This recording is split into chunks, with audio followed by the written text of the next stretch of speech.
Hello everyone, welcome to my YouTube channel. तो आज का हमारा वीडियो सीटेट पेपर फर्स्ट में इस वीडियो में हम तो ईवीएस के कुछ इम्पॉर्टेंट प्रश्नों को कवर करेंगे। तो देखिएगा, इसमें पहला वाला क्वेश्चन है कि पर्यावरण किससे बनता है। तो पहला वाला ऑप्शन है कि जीवीय घटकों से, यानी पर्यावरण तो जीवीय घटकों से या भू आकृतिक घटकों से या अजैव घटकों से या उपर्युक्त सभी। तो पर्यावरण देखिएगा तो ये जीवीय घटकों से भी बनता है, भू आकृतिक घटकों से और अजैव घटकों से। तो सही उत्तर इसका हो जाएगा ऑप्शन नंबर डी, यानी उपर्युक्त सभी। तो पर्यावरण बनता है यानी जीवीय घटकों से भी बनता है, भू आकृतिक घटकों से तथा अजैव घटकों से। तो इसका सही उत्तर हो जाएगा ऑप्शन नंबर डी, यानी इन तीनों से बनता है। तो उपर्युक्त सभी इसका सही उत्तर हो जाएगा। अब देखिए, अगला क्वेश्चन है कि पर्यावरण का प्रत्येक भाग कहलाता है। तो पर्यावरण का प्रत्येक भाग क्या कहलाता है? वायुमंडलीय कारक, पारिस्थितिकी कारक या उत्तरकीय कारक या ये सभी। तो देखिए कि पर्यावरण का प्रत्येक भाग कहलाता है पारिस्थितिकी कारक। आंसर इसका हो जाएगा ऑप्शन नंबर बी कि पारिस्थितिकी कारक इसका सही उत्तर हो जाएगा। अब अगला क्वेश्चन है कि पारिस्थितिकी विज्ञान केंद्र कहाँ स्थित है। तो पारिस्थितिकी विज्ञान केंद्र देखिएगा कहाँ पर स्थित है। पहला वाला ऑप्शन है नई दिल्ली में, इलाहाबाद में, पुणे में या बंगलौर में। तो पारिस्थितिकी विज्ञान केंद्र ये स्थित है बंगलौर में। आंसर इसका हो जाएगा ऑप्शन नंबर डी। अब अगला क्वेश्चन देखिएगा कि पारिस्थितिकी तंत्र के दो घटक कौन से हैं। तो पहला वाला ऑप्शन में दिया गया है कि खरपतवार और सूक्ष्म जीव, यानी पारिस्थितिकी तंत्र के दो घटक हैं खरपतवार और सूक्ष्म जीव, या पौधे एवं जीव, या पौधे एवं प्रकाश, या जैविक तथा अजैविक। तो पारिस्थितिकी तंत्र के दो घटक हैं जैविक तथा अजैविक। आंसर इसका हो जाएगा ऑप्शन नंबर डी, जैविक घटक तथा अजैविक घटक। अगला क्वेश्चन देखिए कि पारिस्थितिकी शब्द को परिभाषित करने वाले पर्यावरणविद कौन है। तो पारिस्थितिकी शब्द को परिभाषित करने वाले पर्यावरणविद इसमें पूछा गया है कौन है। तो पहले वाले ऑप्शन में दिया गया है कि अलेक्जेंडर वान हम्बोल्ट, या थियोप्रेसस, या अर्नस्ट हैकेल, या डार्विन। तो पारिस्थितिकी शब्द को परिभाषित करने वाले पर्यावरणविद हैं अर्नस्ट हैकेल। इसका आंसर हो जाएगा ऑप्शन नंबर सी। अब देखिए, नेक्स्ट क्वेश्चन है कि डार्विन का उद्विकास का सिद्धांत आधारित है, यानी डार्विन का उद्विकास का सिद्धांत किस पर आधारित है। तो पहला है उपयोग एवं अनुपयोग पर, सेकंड है उत्परिवर्तन पर, सी है प्राकृतिक चरण पर, या उपरोक्त सभी। तो डार्विन का उद्विकास सिद्धांत ये आधारित है उत्परिवर्तन पर। तो उत्परिवर्तन ऑप्शन नंबर बी में है, तो ऑप्शन नंबर बी जो है इसका सही उत्तर हो जाएगा। अब देखिएगा, नेक्स्ट वाला क्वेश्चन है कि विज्ञान की किस शाखा के अंतर्गत पर्यावरण एवं विभिन्न जीवों के अंतर संबंधों का अध्ययन किया जाता है। तो पहला है पर्यावरण यानी पर्यावरण शाखा, या पारिस्थितिकी, या पारिस्थितिकी तंत्र, या देखिएगा प्राकृतिक इतिहास। तो इसमें पूछा क्या गया है कि विज्ञान की किस शाखा के अंतर्गत पर्यावरण एवं विभिन्न जीवों के अंतर संबंधों का अध्ययन किया जाता है। तो विज्ञान की ये शाखा है पारिस्थितिकी, यानी पारिस्थितिकी शाखा के अंतर्गत तो पर्यावरण एवं विभिन्न जीवों के अंतर संबंधों का अध्ययन किया जाता है। अब देखिएगा, अगला वाला क्वेश्चन है कि पारिस्थितिकी विज्ञान में जिसका अध्ययन होता है वह है। तो पहला है कि धरती, सेकंड है कि वातावरण, सी है अंतरिक्ष या आकाश। तो पारिस्थितिकी विज्ञान में जिसका अध्ययन होता है तो वो होता है वातावरण इसका सही उत्तर हो जाएगा और ऑप्शन नंबर बी तो जो है इसका राइट आंसर हो जाएगा। अब देखिएगा, अगला वाला क्वेश्चन है कि विश्व का वह भाग जहाँ मानव अधिवास अस्थायी है कहलाता है। तो पहला है कि पारिस्थितिकी तंत्र, यानी विश्व का वह भाग जहाँ मानव अधिवास अस्थायी है तो वह पारिस्थितिकी तंत्र कहलाता है, या एक्यूमेन कहलाता है, या अधिवास क्षेत्र, या उपरोक्त सभी। तो विश्व का वह भाग जहाँ मानव अधिवास अस्थायी है, यानी अस्थायी रूप से मानव का अधिवास है, मानव की बस्तियाँ हैं, मानव वहाँ पे रहते हैं, तो वो क्षेत्र कहलाता है एक्यूमेन वो विश्व का भाग है जहाँ मानव अधिवास अस्थायी है। तो सही उत्तर इसका हो जाएगा ऑप्शन नंबर बी। अब देखिएगा, अगला वाला क्वेश्चन है कि पर्यावरण प्रतिफल है। तो पहला है कि जैविक तत्व का, सेकंड है भौतिक तत्व का, अजैविक तत्व का, या उपरोक्त सभी। तो पर्यावरण प्रतिफल है तो ये सभी का है, यानी तो इसका सही उत्तर हो जाएगा ऑप्शन नंबर डी, उपरोक्त सभी। जैविक तत्व का भी है, भौतिक तत्व का भी है तथा अजैविक तत्व का भी है। तो इसका राइट आंसर हो जाएगा ऑप्शन नंबर डी। अब देखिए, अगला क्वेश्चन है कि सर्वप्रथम पारिस्थितिकी स्तूप की परिकल्पना प्रस्तुत की। तो पहला है चार्ल्स एल्टन ने, ओडम ने, डार्विन ने या टॉन्सले ने। तो सर्वप्रथम पारिस्थितिकी स्तूप की परिकल्पना करने वाले हैं चार्ल्स एल्टन। चार्ल्स एल्टन इसका सही उत्तर हो जाएगा ऑप्शन नंबर ए। अब नेक्स्ट क्वेश्चन देखिएगा कि विज्ञान की वह शाखा जो पादप एवं प्राणियों का वातावरण से संबंध को दर्शाती है वह कहलाती है। तो पहले वाले ऑप्शन में दिया गया है जैवमंडल, उसके बाद भौतिक, उसके बाद है पारिस्थितिक या सभी। तो विज्ञान की वह शाखा जो पादप एवं प्राणियों का वातावरण से संबंध है को दर्शाती है तो वो कहलाती है पारिस्थितिकी। आंसर इसका हो जाएगा ऑप्शन नंबर सी। अब देखिएगा नेक्स्ट वाला क्वेश्चन है कि पारिस्थितिकी पिरामिड सामान्यतः कितने प्रकार के होते हैं। तो पारिस्थितिकी पिरामिड सामान्यतः 3 प्रकार के होते हैं। आंसर इसका हो जाएगा ऑप्शन नंबर बी। अब नेक्स्ट क्वेश्चन है कि पृथ्वी की आकृति से संबंधित पारिस्थितिकी कारकों को कहते हैं।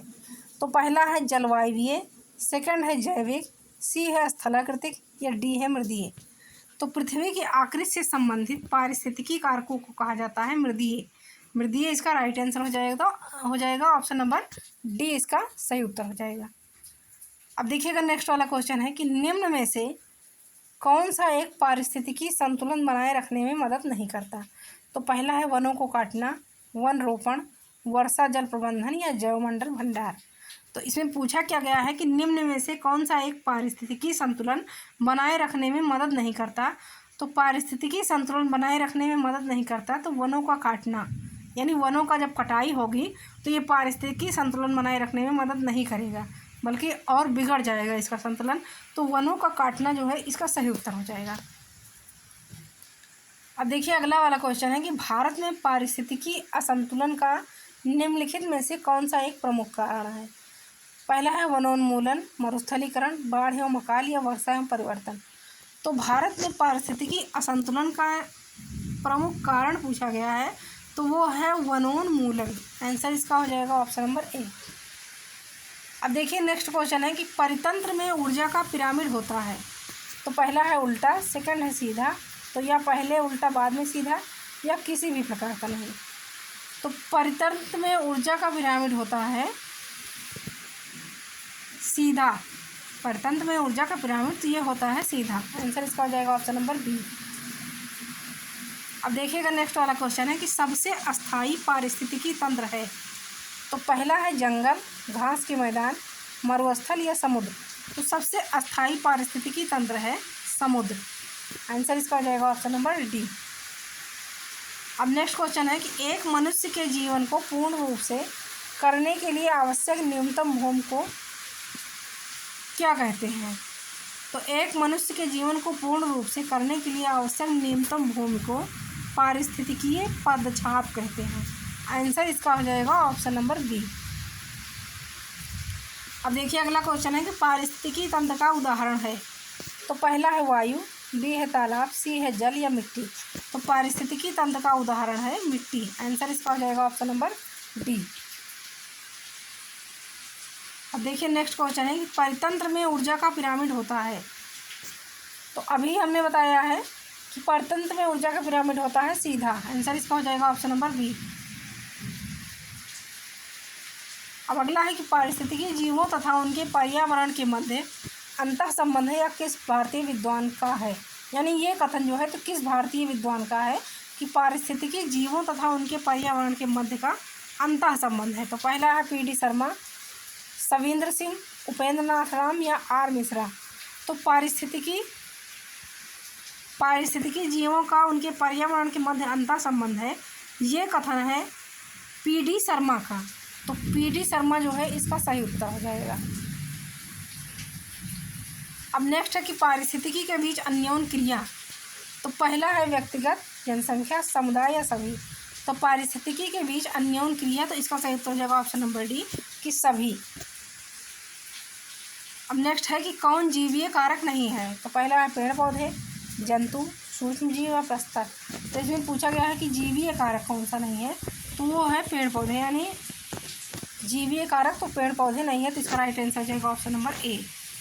अब अगला क्वेश्चन है कि निम्न में से कौन सरोवर या झील में वृद्धि करते हैं। सरोवर या झील में कौन वृद्धि करते हैं। पहला है सिंघाड़ा, हाइड्रिला, जलकुंभी या नागफनी। तो सरोवर या झीलों में वृद्धि करने वाला है जलकुंभी। जलकुंभी जो है तो सरोवर या झील में वृद्धि करते हैं। तो इसका सही उत्तर होगा ऑप्शन नंबर सी। अब अगला देखिएगा, अगला वाला क्वेश्चन है कि एक भौगोलिकीय क्षेत्र में सभी पारिस्थितिकीय तंत्रों को एक साथ लेकर एक यूनिट बनाते हैं तो इनको क्या कहते हैं। तो पहला है जैवमंडल, बी है भूभाग, सी है जीवोम तथा डी है वायुमंडल। तो इसका आंसर हो जाएगा जैवमंडल।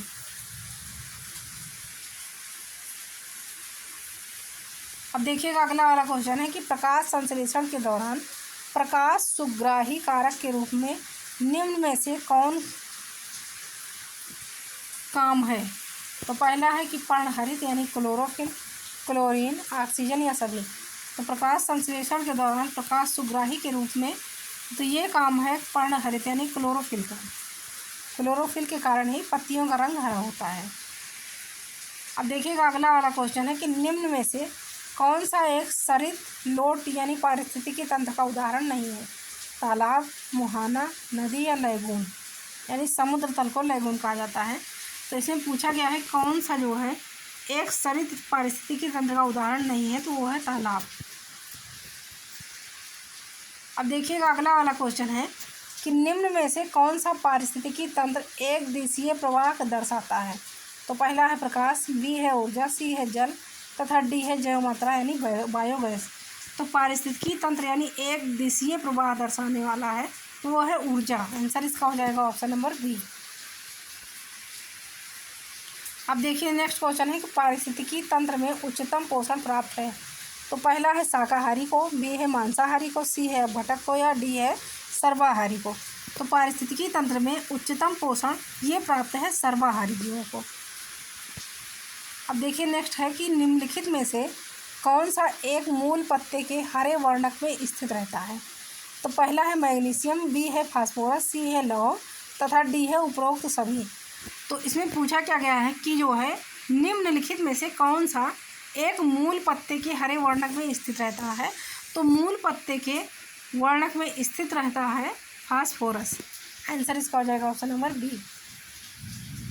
अब अगला क्वेश्चन है कि निम्न में से कौन सबसे अधिक स्थिर यानी पारिस्थितिकी तंत्र है। तो पर्वत, समुद्र, वन या एक स्थान। तो स्थिर, सबसे स्थिर जो है पारिस्थितिकी तंत्र तो वो है समुद्र।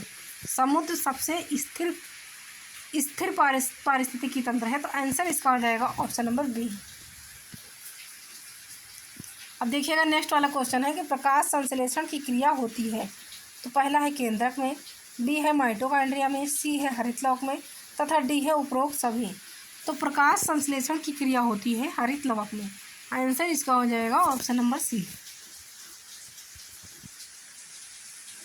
अब देखिएगा अगला वाला क्वेश्चन है कि प्राकृतिक तंत्र का विकास कहलाता है। तो पहला है तंत्र का कार्य, तंत्र का उपविकास, तंत्र का स्वसंतुलित तथा उपरोक्त सभी। तो प्राकृतिक तंत्र का विकास कहलाता है तंत्र की स्वसंतुलित। आंसर इसका हो जाएगा ऑप्शन नंबर सी।